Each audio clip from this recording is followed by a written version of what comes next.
Good morning बेटा।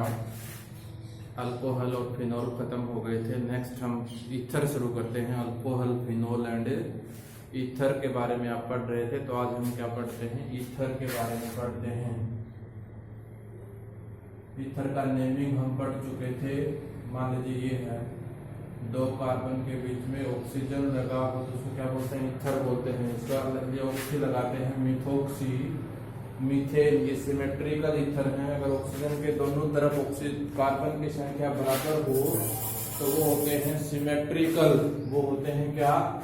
Symmetrical ether. और carbon की संख्या अलग अलग हो वो होते हैं अनसिमेट्रिकल ईथर। ये बात मैंने बता दी थी। C2H5, इसका नाम है मिथोक्सी इथेन। नेम भी बता दिया था, प्रोपोक्सी इथेन। कुछ भी हो मीन्स कार्बन चेंज करेंगे दो कार्बन के, इसको बाद में बाकी के साथ बोल देंगे मिथोक्सी, इथोक्सी, प्रोपोक्सी, जो भी होगा।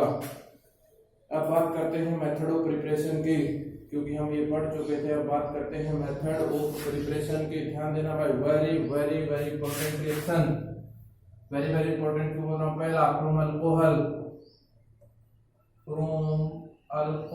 अल्कोहल से हम ईथर बनाते हैं। ये है C2H5OH plus H2SO4 eight 413 kelvin temperature. तो जो बनेगा वो प्रोडक्ट बनेगा C2H5O,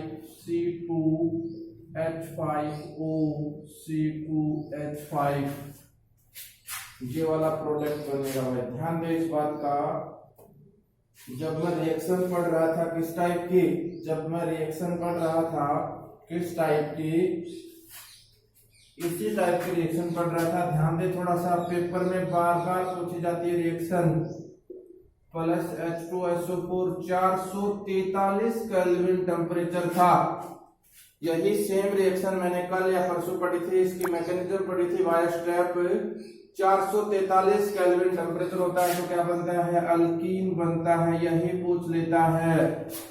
CH2 double bond CH2 alkyne product formation होता है। C2H5OH H2SO4 अगर 413 केल्विन टेम्परेचर है तो ईथर बनेगा। अगर 443 केल्विन टेम्परेचर है तो क्या बनेगा? अल्कीन बनेगा भाई। इन दोनों में से 1% 100% पूछा जाता है।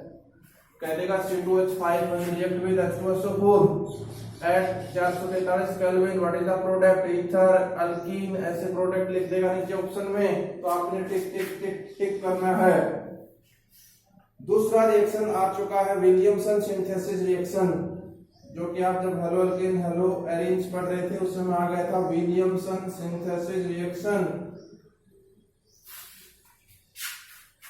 दूसरा नेम रिएक्शन है, वेरी वेरी इंपॉर्टेंट है, विलियमसन सिंथेसिस रिएक्शन।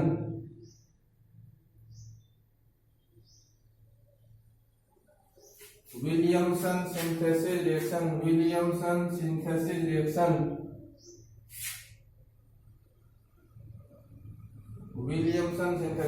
इसमें क्या होता है भाई?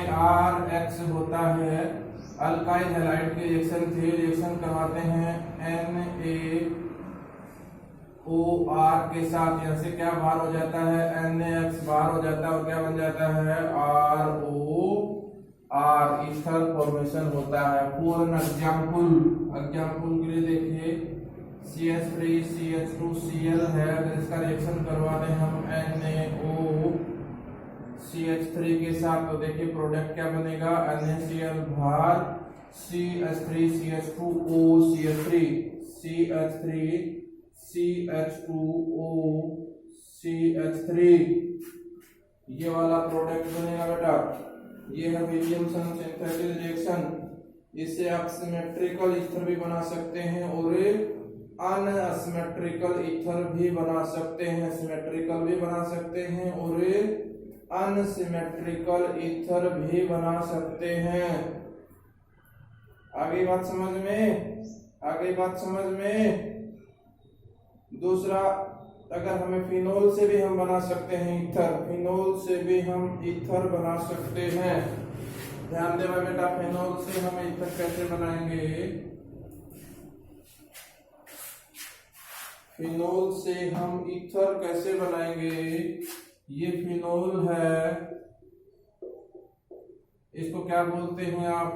फिनोल बोलते हैं। प्लस NaOH के साथ इसका रिएक्शन करवाया, NaOH के साथ रिएक्शन करवाने के बाद ये क्या बनेगा? ONaH2 भार,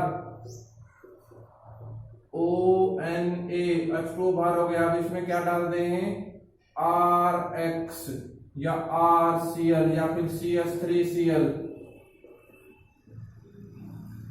NaCl बाहर और यहाँ क्या लग जाएगा? CH3। ये तो है ईथर। कार्बन और ऑक्सीजन के बीच का बॉन्ड ही क्या होता है? ईथर होता है बेटा। कार्बन और ऑक्सीजन के बॉन्ड के बीच, इसी को बोल एनिसोल बोलते हैं। वैसे को कॉमन नाम है इसका एनिसोल बोलते हैं। वैसे है मिथॉक्सीबेंजीन, IUPAC नाम है इसका मिथॉक्सीबेंजीन, कॉमन नाम इसको एनिसोल बोलते हैं। नाउ फिजिकल प्रॉपर्टीज की बात करते हैं। Now we will discuss physical property. The carbon oxygen bond in ether are polar, thus ether have a net dipole moment। लिखो फिजिकल प्रॉपर्टीज के बारे में लिखना शुरू करो बेटा। लिखो carbon oxygen bond in ether are polar.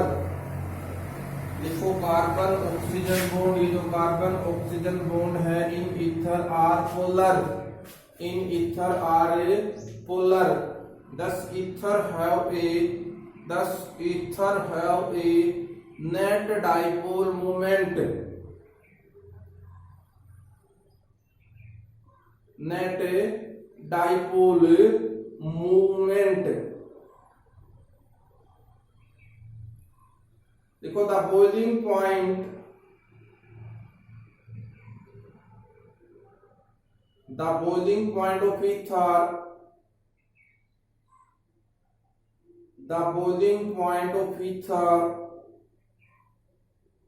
The boiling point of ether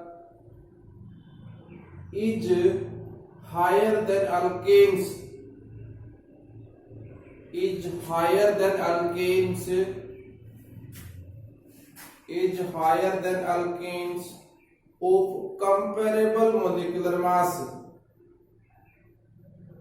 of comparable molecular mass, but lower than alcohol, but lower than alcohol.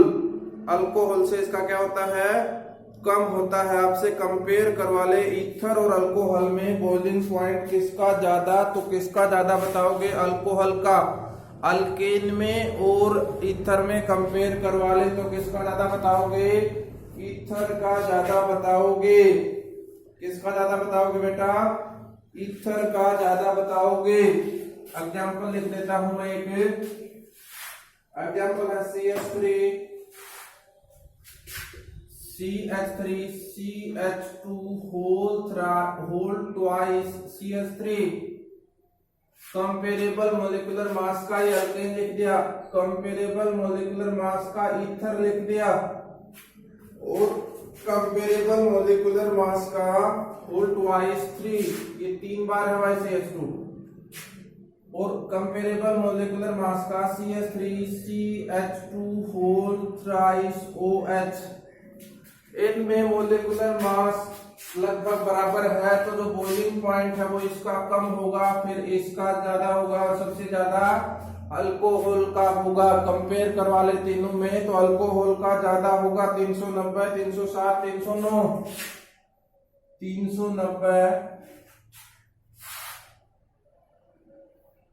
390 होगा,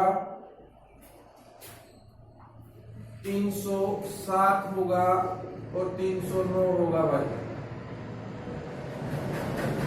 मीन्स बॉइलिंग पॉइंट ईथर का ज्यादा होता है।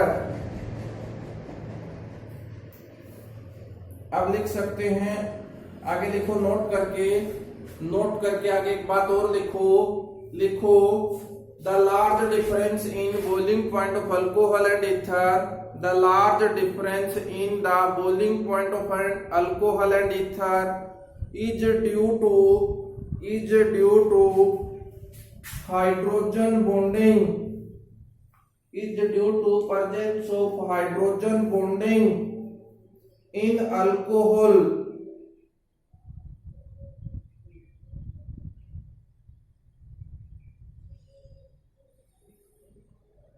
एक लाइन और लिख लो,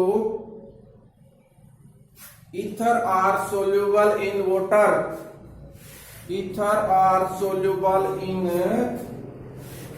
वाटर। ईथर किसमें soluble है भाई? वाटर में सोल्यूबल होते हैं, क्योंकि पानी के साथ हाइड्रोजन बॉन्ड बनाते हैं भाई। नेक्स्ट लिखो chemical properties of ether, next लिखो केमिकल प्रॉपर्टीज ऑफ ईथर। ये फिजिकल प्रॉपर्टीज हो गई। अब मैं लिखता हूं chemical properties of ether.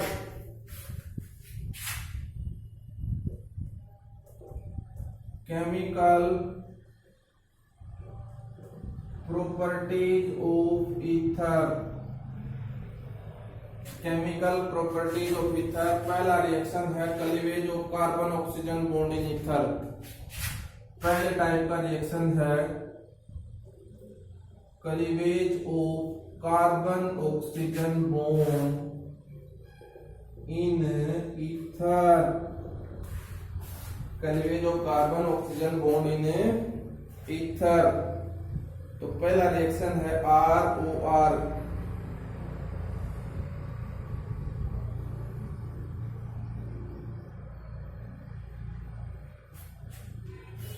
ROR है, मान लीजिए कोई भी ईथर है ROR प्लस रिएक्शन करवा दिया इसका HX के साथ, तो ये वाला बॉन्ड टूट जाएगा, H यहाँ पहुंच जाएगा, OH बन जाएगा और RH बन जाएगा, ROH बन जाएगा प्लस RH बन जाएगा। नीचे मेथड ऑफ प्रिपरेशन हो सकता है अल्कोहल का भी और अल्काइल हैलाइड का भी। अगर आप ऐसा पढ़ लें इसको CH3O CH3 प्लस HCl, तो अगर मैं यहाँ से बॉन्ड को ब्रेक कर दूं तो CH3O और यहाँ से H मिलके क्या बनेगा CH3OH plus CH3Cl plus CH3Cl plus CH3Cl plus CH3Cl। ऐसे ही मैं रिएक्शन पढ़ सकता हूँ, ऐसे ही मैं रिएक्शन पढ़ सकता हूँ किसकी? बेंजीन के साथ भी सेम रिएक्शन होगा। अगर बेंजीन है तो भी रिएक्शन सेम होगा। ध्यान दे बेटा, अगर बेंजीन है भाई, मान लीजिए ऐसा है OCH3 और प्लस है HCl, तो ये बॉन्ड यहाँ से ब्रेकअप होगा, यहाँ H पहुंचेगा, यहाँ Cl पहुंचेगा, तो एक तो फिनोल बनेगा, और एक क्या बनेगा CH3Cl बनेगा भाई बेटा, CH3Cl बनेगा। आगे बात समझ में, आपको बात समझ में आ गई होगी।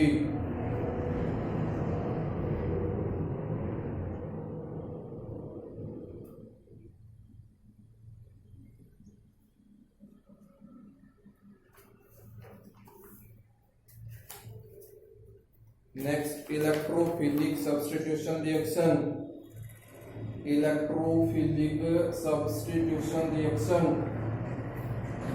वही सेम एज इट इज है हेलोजेनेशन।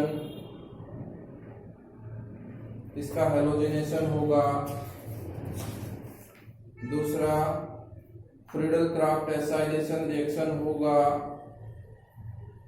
नाइट्रेशन रिएक्शन होगा। बस यही है भाई। हेलोजेनेशन में क्या होगा, मान लीजिए इलेक्ट्रोफिलिक सब्स्टिट्यूशन रिएक्शन कहाँ होते हैं? बेंजीन के ऊपर। Electrophilic substitution reaction same as it is है भाई। Br2 इस रिएक्शन को मैं कितनी बार लिखूं? एक बार Br कहाँ पहुंचेगा? यहाँ पहुंचेगा, प्लस एक बार Br कहाँ पहुंचेगा? यहाँ पहुंचेगा।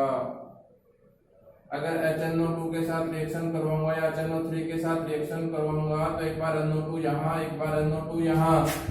अगर एसाइलेशन करवाऊंगा मैं CH3Cl के साथ तो एक बार CH3 यहाँ, एक बार CH3 यहाँ।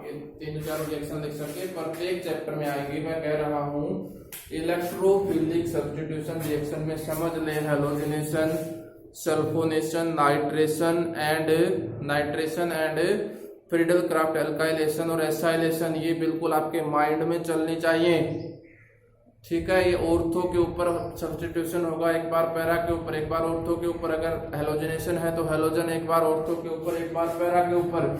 अगर नाइट्रेशन है तो NO2 एक बार ऑर्थो के ऊपर, NO2 एक बार पैरा के ऊपर।